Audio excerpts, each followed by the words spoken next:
Autoweb. Welcome to the Millionaire Car Salesman Podcast, the #1 resource for automotive sales professionals, managers, and owners to learn how to make money, accumulate wealth, and to all out ball out in the auto industry.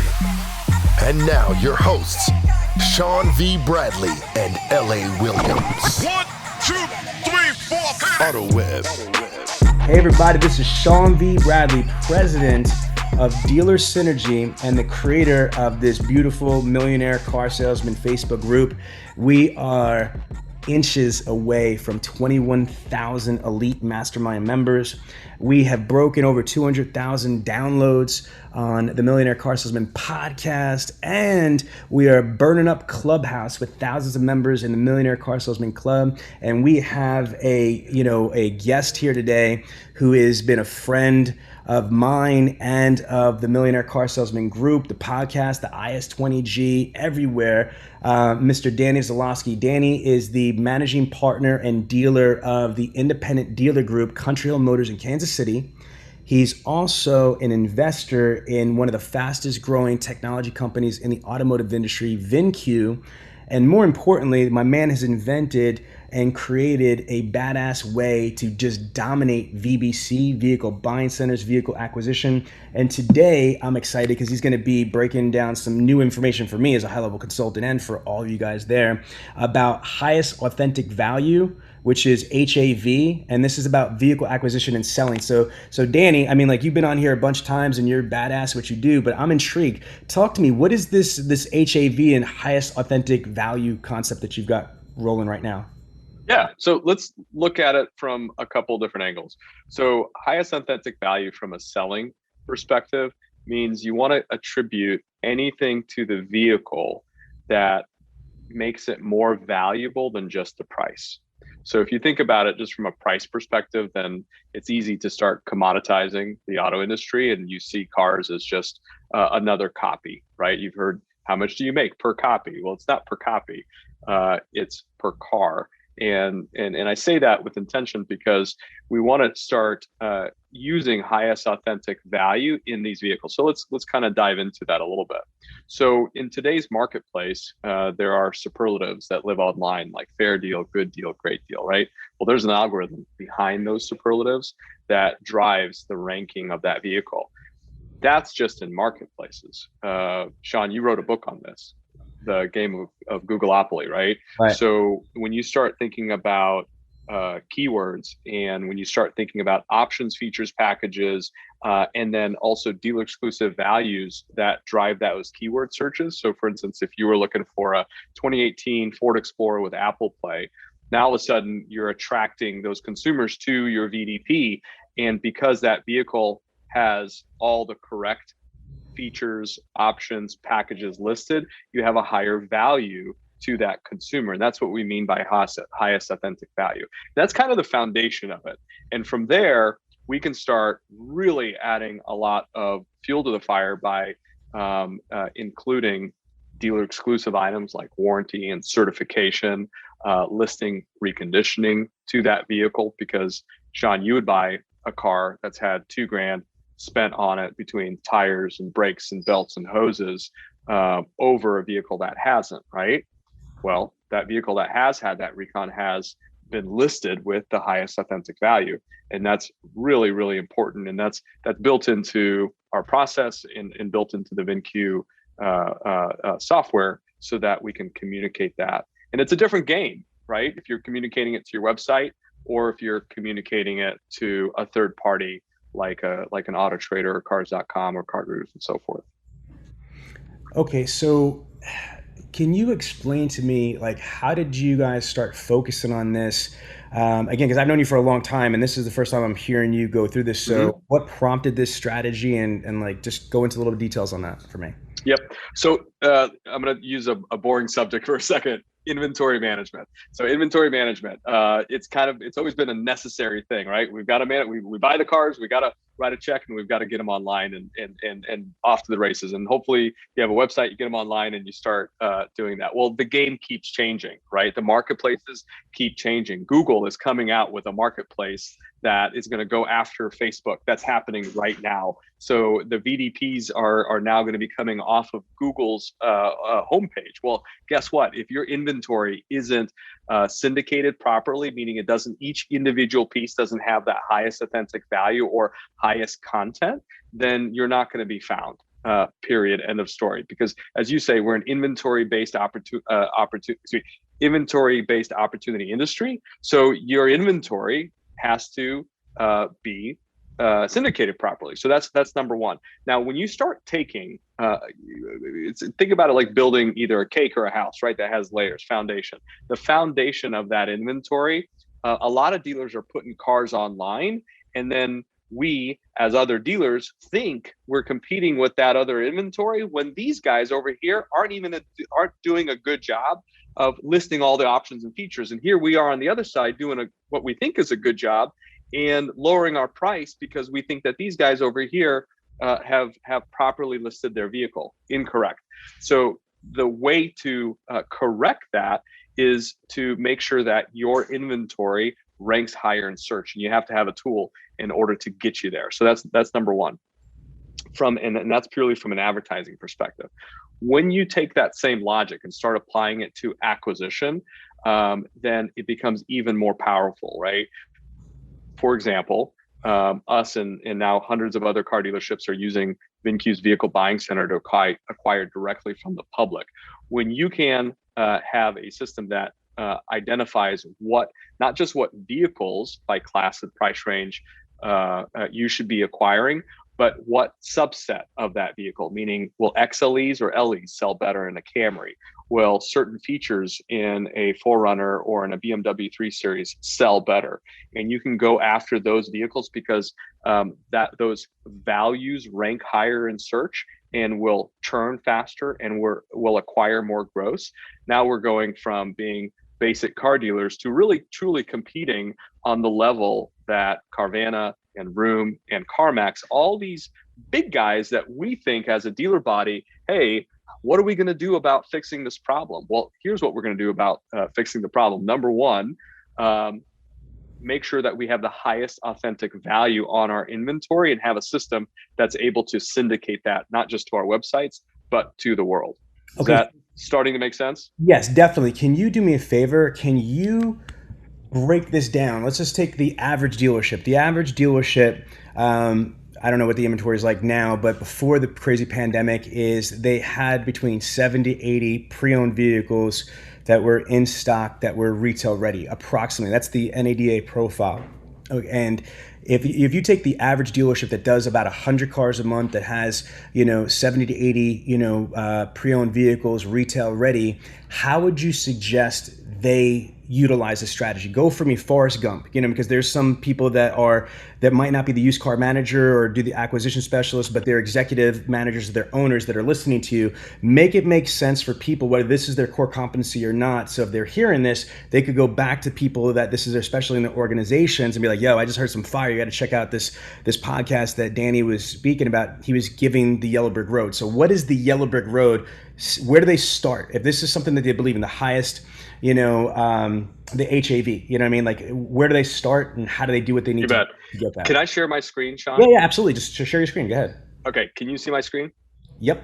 Yes. Okay. So here's some of my live inventory. Okay. Let's look at a car, for example. Here's an oddball. Here's a 2009 BMW M3. Let's click on it. Let's jump into it. We're in VinCue and looking at it. We can see that this vehicle, here are my comps. Now, first and foremost, when a used car manager or a new car manager is looking at their inventory, they want to sell it, right? And so we have data, most of us at our fingertips, to see what average does this vehicle sell at. Like if I price it here, the market tells me that this thing will probably leave within, call it 30 days or 28 days or whatever.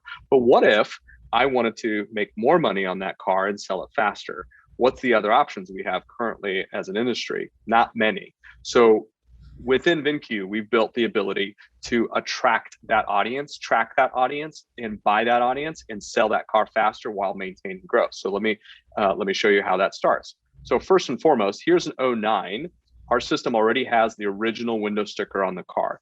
That original window sticker, look at this thing, Sean, $80,095 is what this car originally sold for back in 2009. We're now selling this vehicle for $23,500.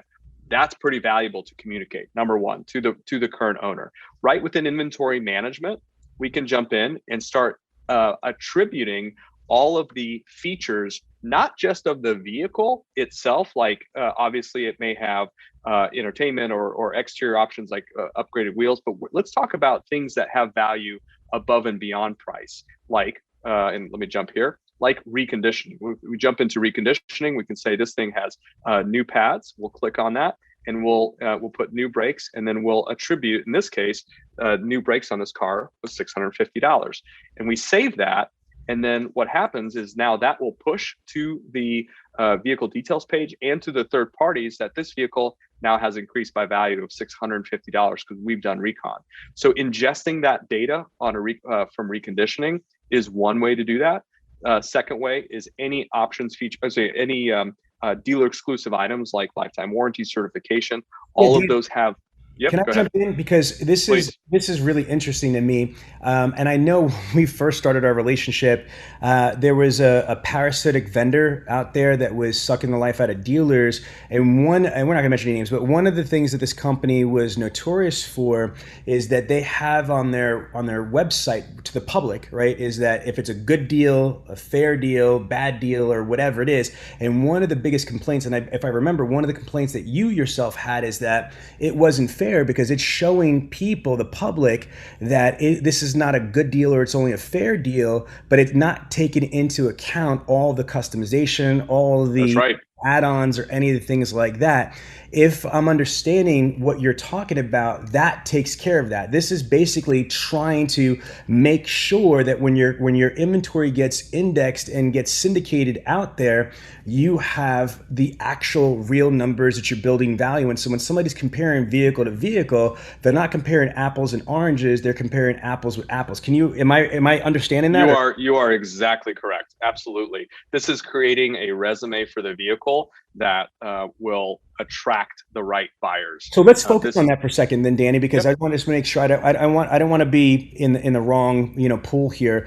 But like as a dealer of two or more used car dealerships, you own independent dealerships. So your whole lifeblood is used cars. I mean, like, and again, I'm not minimizing franchise dealers, but franchise dealers make a lot of money on their franchise or new cars. Your only money you make on car sales on used cars. So you had to perfect the art of used cars. And can you just talk from the dealer's perspective, not as the investor in VinCue, but as the dealer principal of a dealer group, how frustrating is that with all this jacked up technology out there that's penalizing you or not building your value or compromising you from being able to get leads and opportunities because they're not showcasing the real actual value?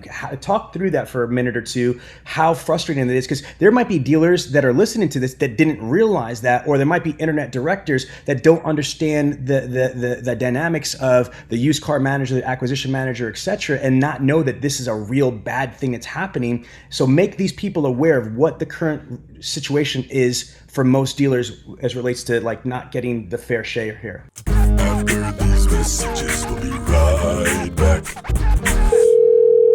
Did you know 40% of service calls go to voicemail or hang up? Your call has been forwarded to an automated voice messaging system. How many times does it take for your customers to connect with someone at your store? The world may never know. Unless you have CallSource customers connect with 96% of their clients' calls and convert over 85% of bookable calls to appointments. Really? If you're not performing at that level, or if you don't know, then text HELP to 855-963-2686 and receive a free evaluation of your store's performance. Yeah, so what you just described is it. I mean, that's precisely why I invested in VinCue, and that's precisely because I wanted to solve that problem, period. Give these vehicles that I have the highest authentic value online.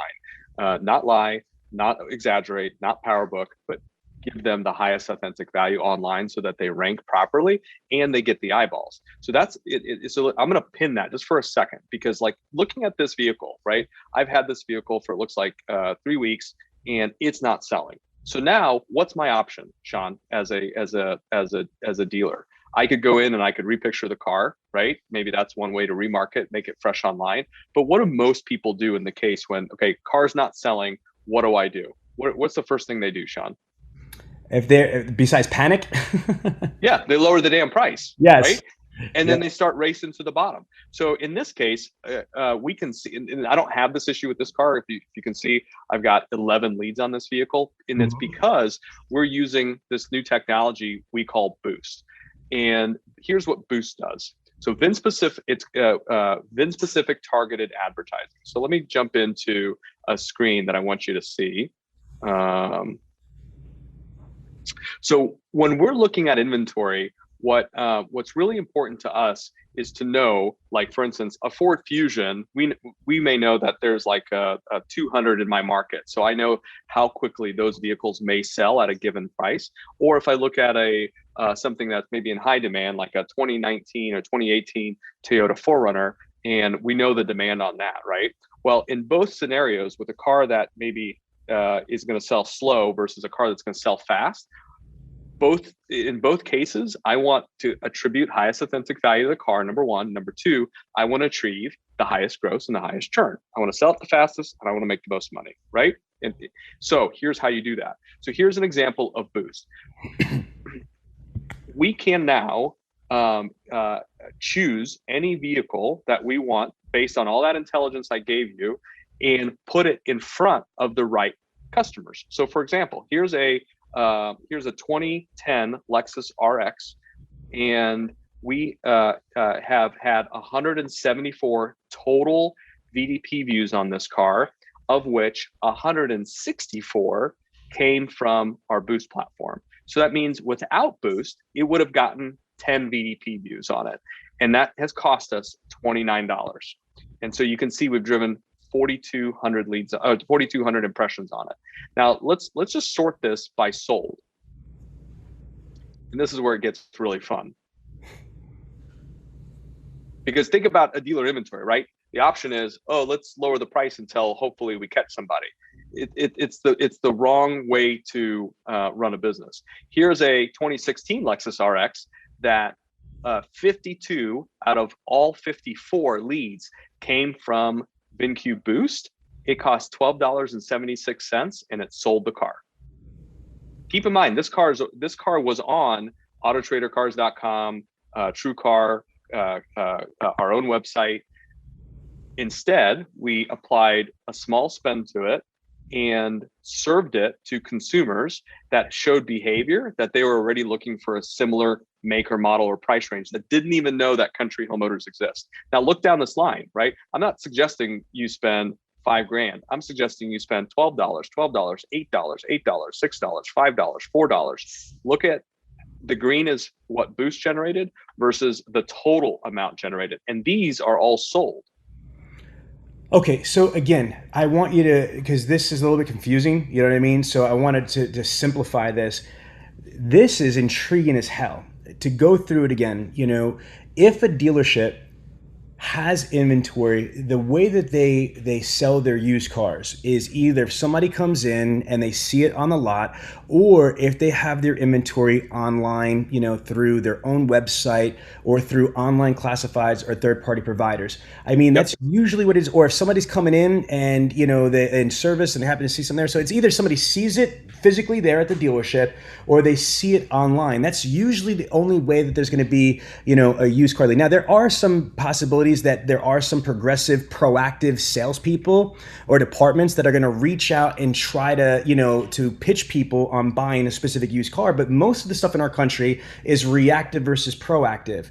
And so the idea is, if a dealership, the average dealership has whatever cars, whether you have 10 cars or you have thousands of cars in your used car inventory, the challenge is the same across the board. Sometimes that inventory is not getting, you know, scooped up by the public for whatever reason. And let's talk about that right here, because this is unique conversation. Some of that might be because some of these technology companies, these partners that you have are effed up. Their technology's screwed up and it's not perfect, like we just mentioned. And just because I want to be authentic, I don't mind saying it, car gurus, you know what I mean? And so there was an issue, I don't know if they fixed it or not, but with you that you had personally with car gurus is that, it was frustrating that they would say bad deal, good deal, fair deal, or whatever it was, and they weren't comparing apples to apples. So that's one reason why. The second reason why might be because user error. And this, as a trainer, this happens a lot, is that I tell the dealers, this is Forrest Gump basic practices that I've been saying for over a decade.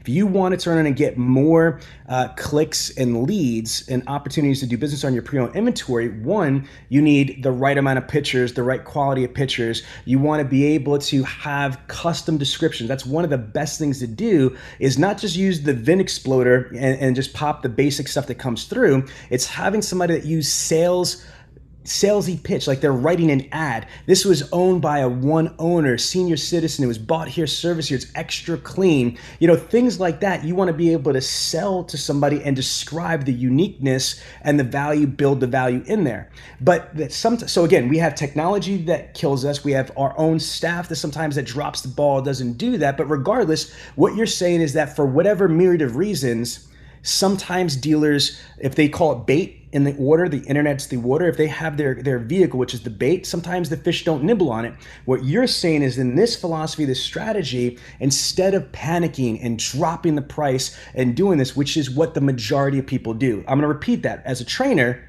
and you as a dealer and as a national subject matter expert, let's start there. You would agree with that statement that the majority, that means more than 50% of people, if they can't sell the vehicle and if it doesn't get picked up and as days go by and they're more aged, they look at cost to market, price to market, and they keep dropping, hoping to catch somebody.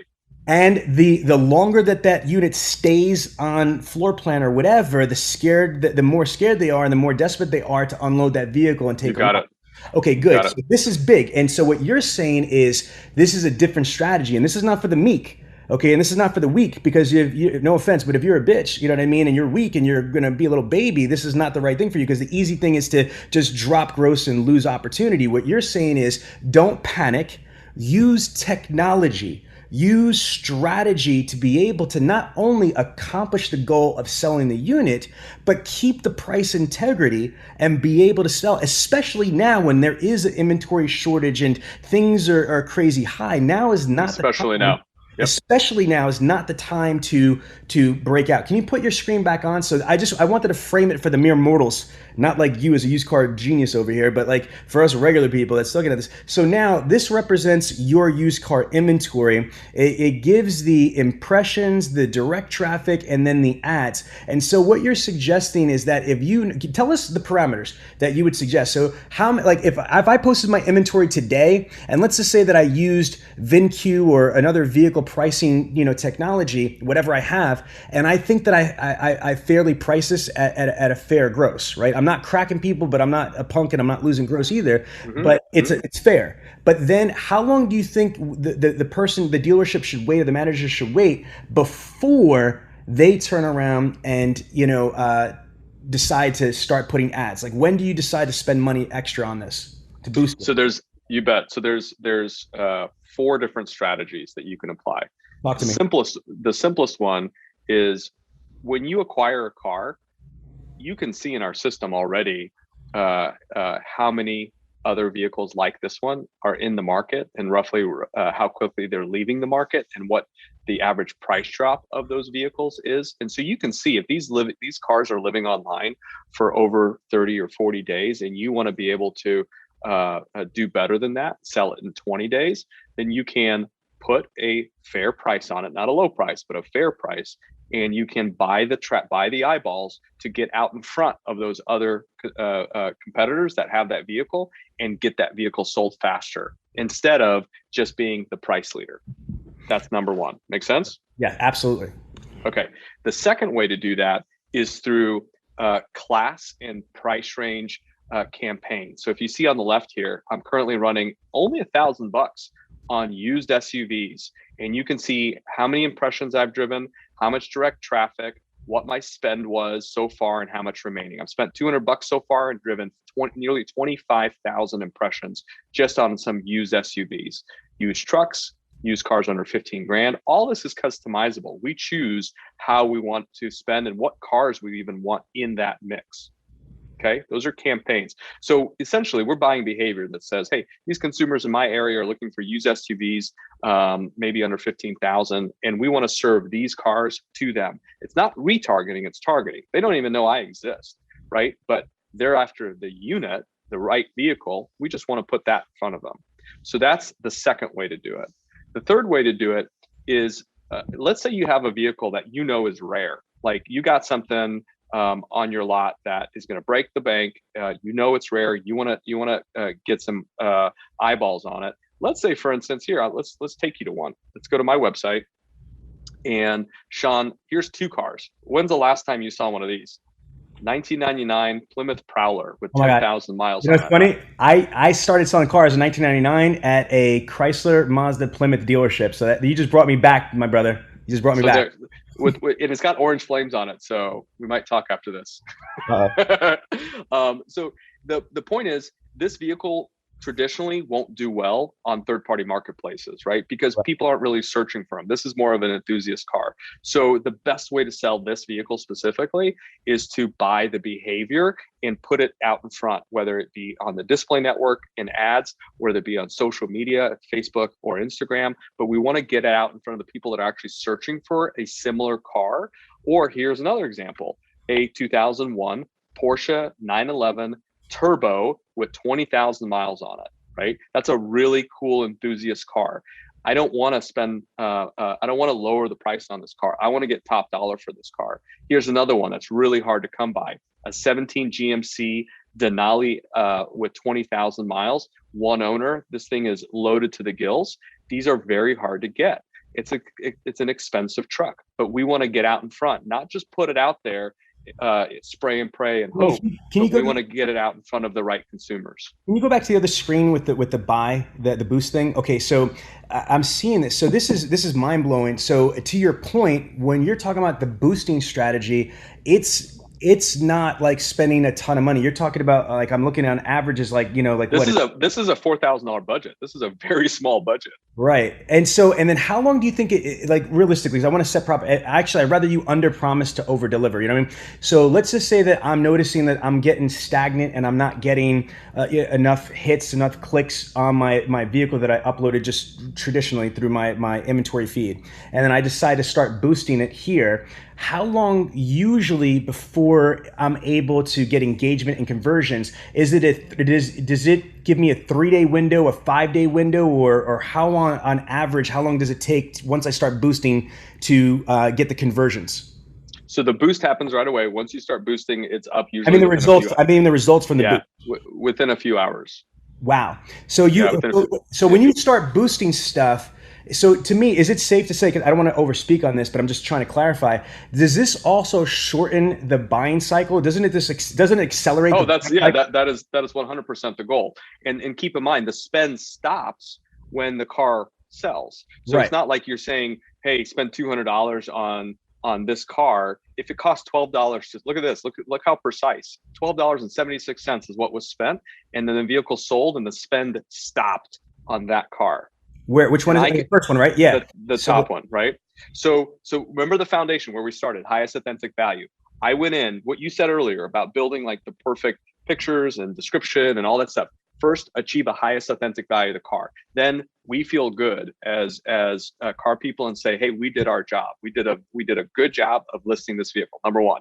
Then that fear alleviated. Next thing, we priced it right. Not low, not high. We priced it right.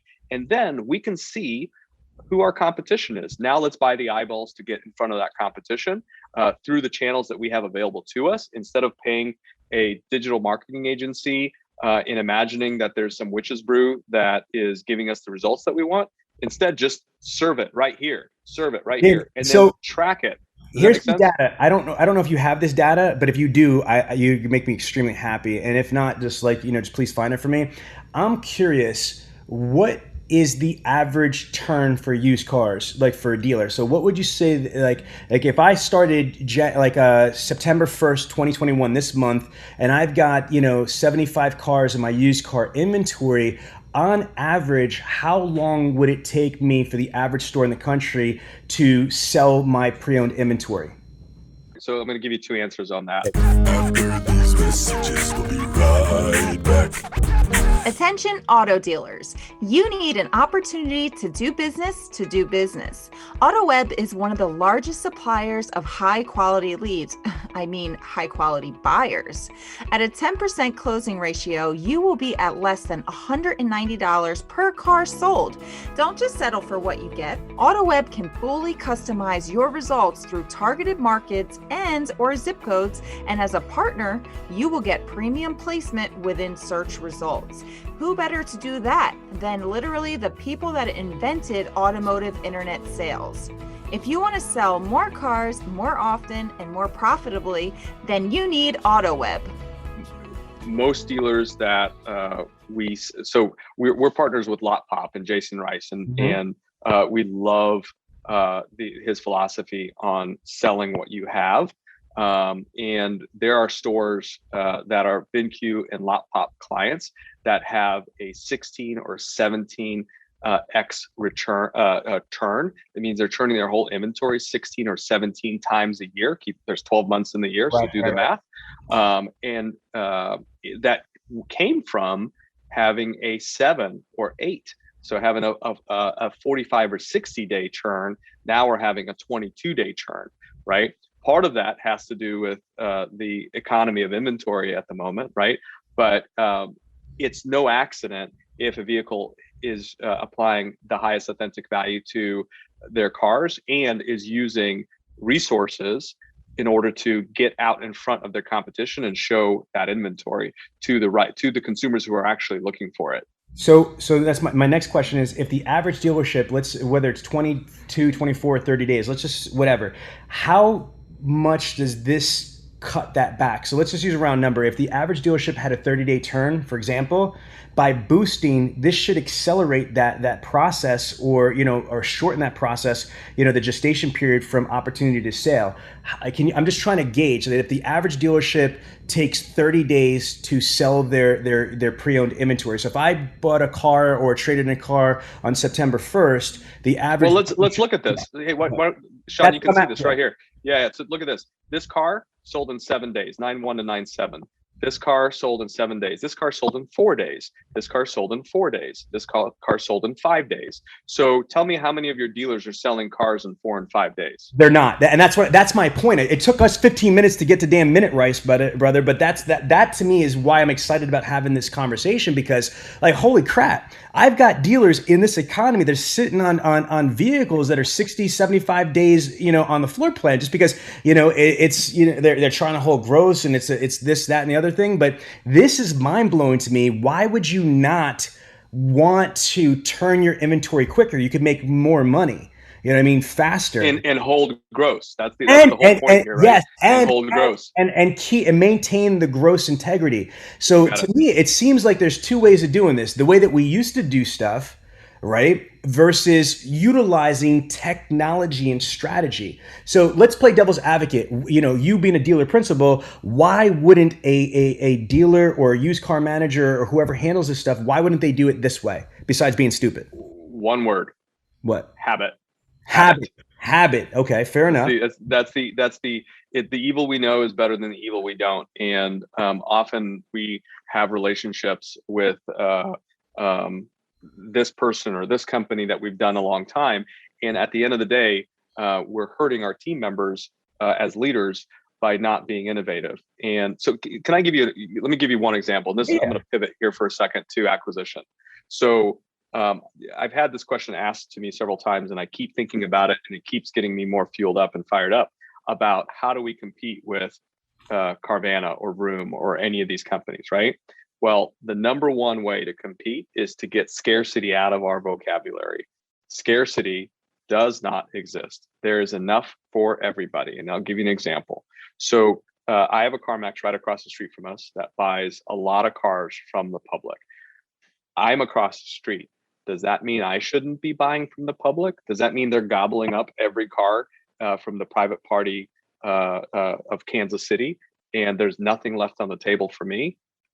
Wrong, completely wrong.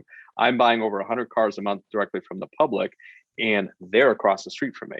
And so the point is, because we're in an inventory based opportunity industry, we as a dealer body need to go after that inventory, because when we have the inventory, we have the business. If we don't have the inventory, and if we're constantly looking at path of least resistance, which is auctions, dealer network, floor plan companies, open lane, which is buying off lease cars, we're competing with other experts, and our grosses are diminishing. And then we get into a system that causes us to lower the price even more. And all of a sudden we're trying to figure out how to make payroll. That is no way to run a business. And so habit will get you into trouble.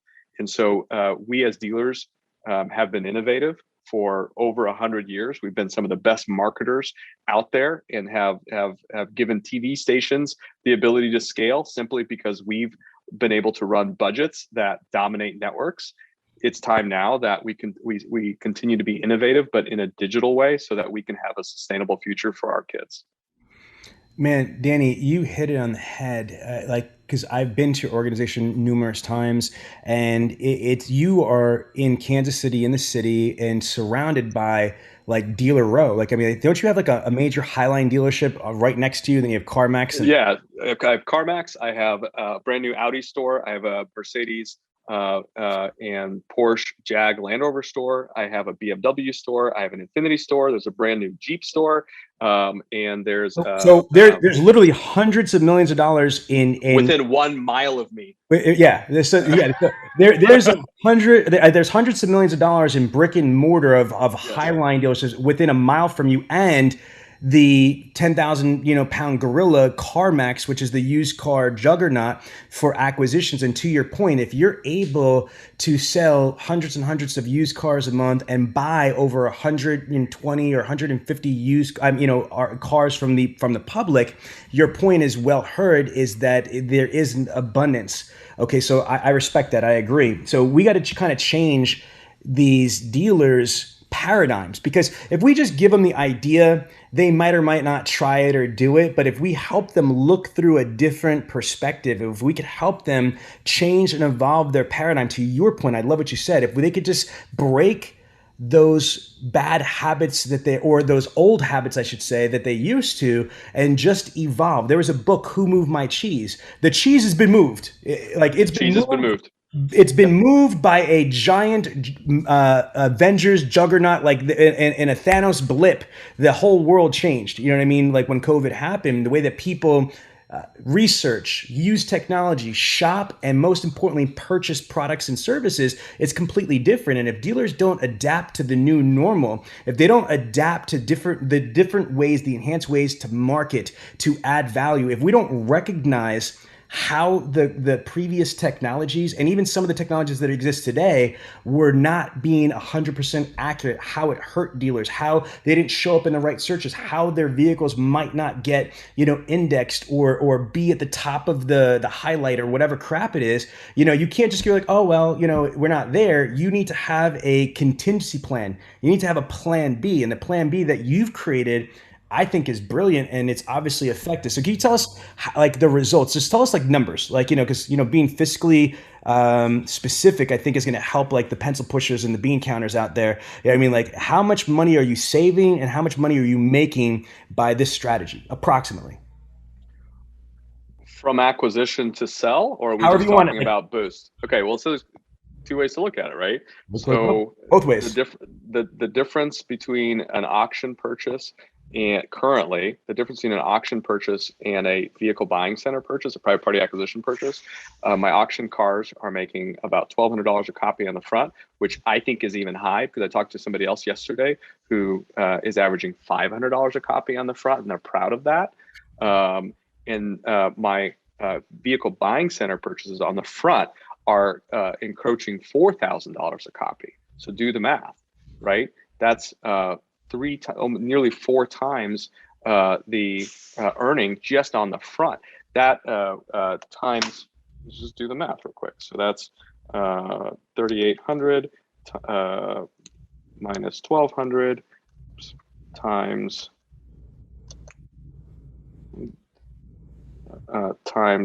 let's just do 100 units a month times 12.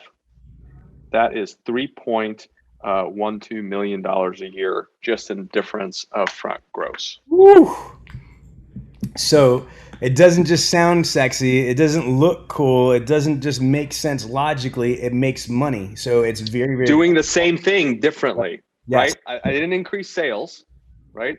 I'm doing the same thing differently, churning the same inventory faster, increasing my gross on the same inventory, just making better decisions and being innovative with the resources and technology and leveraging my partners. I love it, man. Okay. So no, thank you so much for sharing this stuff. It's really exciting. So tell us what else, that you've got going on right now, or, or VinCue, or what stuff, that you're seeing in the industry, whether it's from, your role as a dealer at a dealer group, or is it from, what you're seeing nationally from your clients at VinCue? How are dealers handling or not handling the current market situation, and what advice can you provide besides the one that we spent the first half of this, which was amazing? I love the boost and I love what you're doing at VinCue, but what other feedback or advice or ninja tips do you have for us? Yeah, so I'm really actually super proud. The clients that I'm working with on the VinCue side are early adopters and are innovators and are going to be the first to eat. I will tell you, somebody told me once that if you don't have a seat at the table, you're probably on the menu. And that's really, I believe that's really true right now, because there is a quiet competitor that is constantly taking more and more market share. And the only way to win at that is to get that inventory into our hands. So I'm proud of the clients that I'm working with that are taking that seriously. We've been selling cars for ever and ever and ever and know how to do that. But we all have said this at some point: if you buy right, selling's never a problem.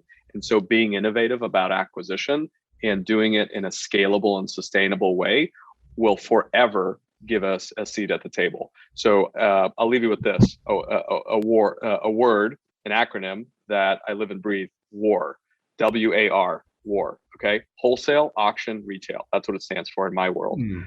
So go to war, buy it all, and you can always wholesale it, you can always auction it, or you can always retail it. But go to war.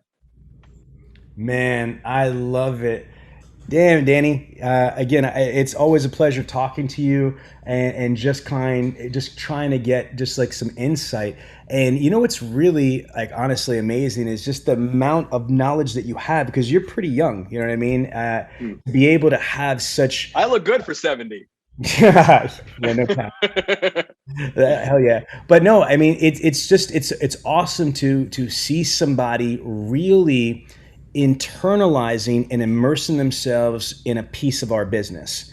You know what I mean? Because this is what you do. You eat, sleep, breathe, drink, used cars. How can you do it better? How can you, whether it's the customer side, it's the vehicle acquisition side, it's the selling side, it's the growth side, is that you just strive to just do more, be more, and achieve more. And, I appreciate you taking the time to share with our audience here in the Millionaire Car Salesman, on the podcast, in the group. I know a couple people already just commented and said, "What's up? How you doing?" Stuff like that. So if you guys got any questions, you definitely just need to just put them in the comments for Danny. Danny, how could somebody get a hold of you if they had some questions about vehicle acquisition, VBC, or specifically VinCue, this boost technology, this used car strategy, the VAH, you know what I mean, or HAV? Yeah. Sorry, that's it, HAV. No, that's okay. So I'm going to put it old school on the screen. So Danny at dealerq.com is my email. So literally. Danny at dealerq.com. All right, perfect. Yep. So Danny, just shoot me an email. I'm on social media. So just shoot me a message, LinkedIn or Facebook.